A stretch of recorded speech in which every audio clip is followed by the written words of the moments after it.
The Happy Prince and Other Tales by Oscar Wilde. Chapter 3. The Selfish Giant. Every afternoon as they were coming from school, the children used to go and play in the giant's garden.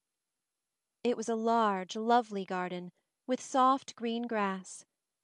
Here and there over the grass stood beautiful flowers like stars, and there were 12 peach trees that in the springtime broke out into delicate blossoms of pink and pearl, and in the autumn bore rich fruit.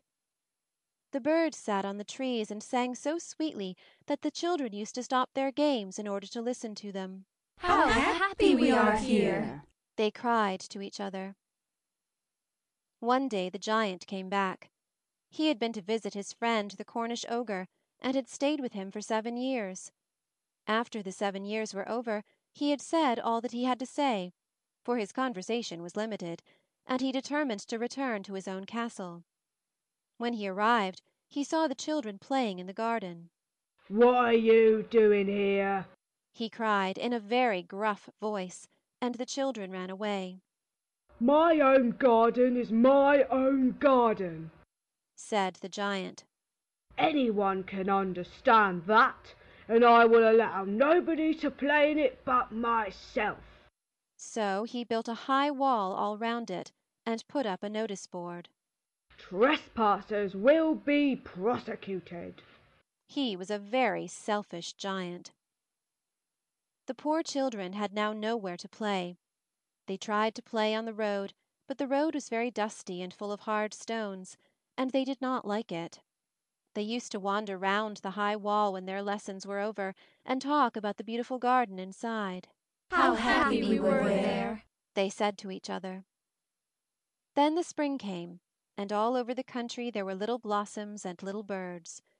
Only in the garden of the selfish giant it was still winter. The birds did not care to sing in it, as there were no children, and the trees forgot to blossom. Once a beautiful flower put its head out from the grass, but when it saw the notice board it was so sorry for the children that it slipped back into the ground again, and went off to sleep.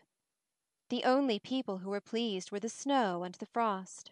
"Spring has forgotten this garden," they cried. "so we will live here all the year round." The snow covered up the grass with her great white cloak, and the frost painted all the trees silver.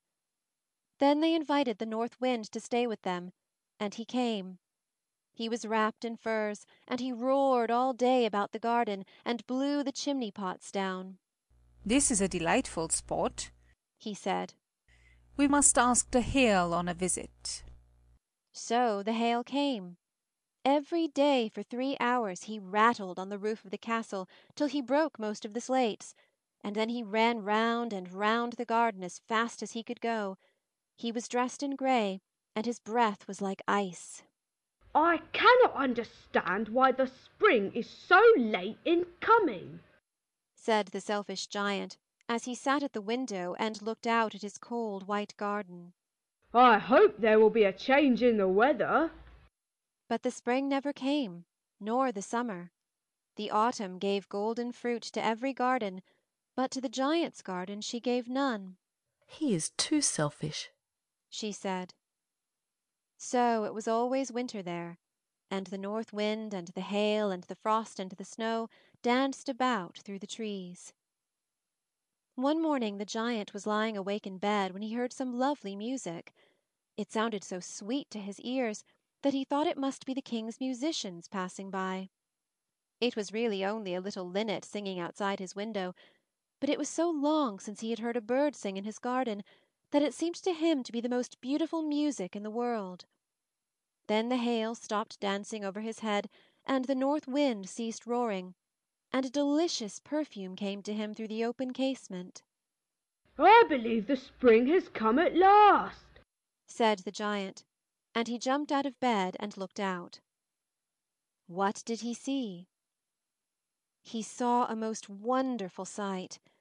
Through a little hole in the wall the children had crept in, and they were sitting in the branches of the trees. In every tree that he could see there was a little child, and the trees were so glad to have the children back again that they had covered themselves with blossoms, and were waving their arms gently above the children's heads. The birds were flying about and twittering with delight, and the flowers were looking up through the green grass and laughing. It was a lovely scene, only in one corner it was still winter. It was the farthest corner of the garden, and in it was standing a little boy. He was so small that he could not reach up to the branches of the tree, and he was wandering all round it, crying bitterly. The poor tree was still quite covered with frost and snow, and the north wind was blowing and roaring above it.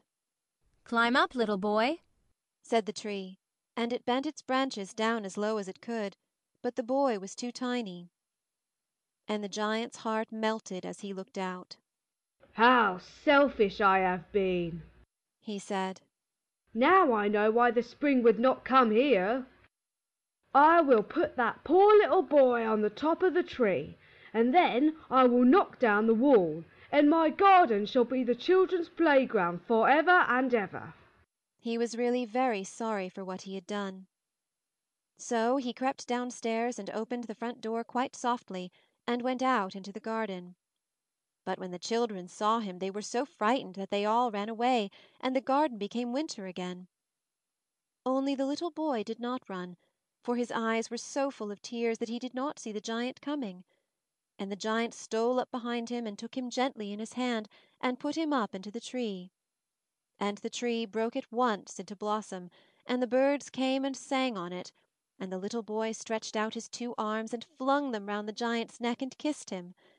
And the other children, when they saw that the giant was not wicked any longer, came running back, and with them came the spring. It is your garden now, little children, Said the giant, and he took a great axe and knocked down the wall. And when the people were going to market at 12 o'clock, they found the giant playing with the children in the most beautiful garden they had ever seen. All day long they played, and in the evening they came to the giant to bid him good-bye. But where is your little companion? He said. The boy I put into the tree. The giant loved him the best because he had kissed him. We don't know. Answered the children. He has gone away. You must tell him to be sure and come here tomorrow. Said the giant. But the children said that they did not know where he lived, and had never seen him before, and the giant felt very sad.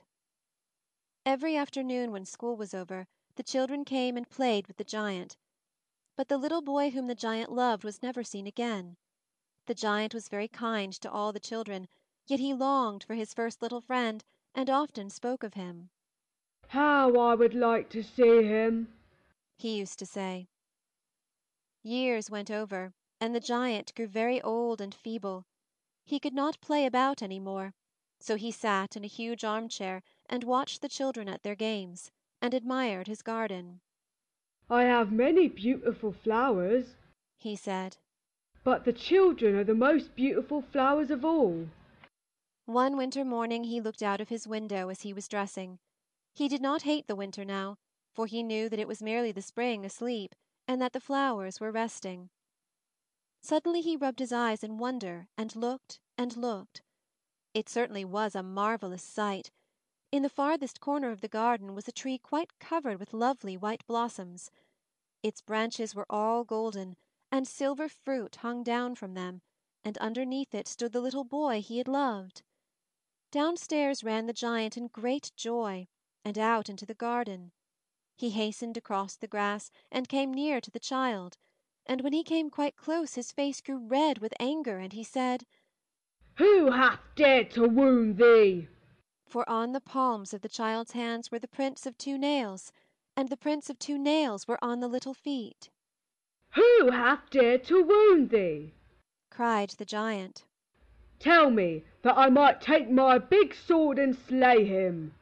Nay, Answered the child. but these are the wounds of love. Who art thou? Said the giant, and a strange awe fell on him, and he knelt before the little child. And the child smiled on the giant and said to him, You let me play once in your garden. Today you shall come with me to my garden, which is paradise. And when the children ran in that afternoon, they found the giant lying dead under the tree, all covered with white blossoms. End of chapter 3.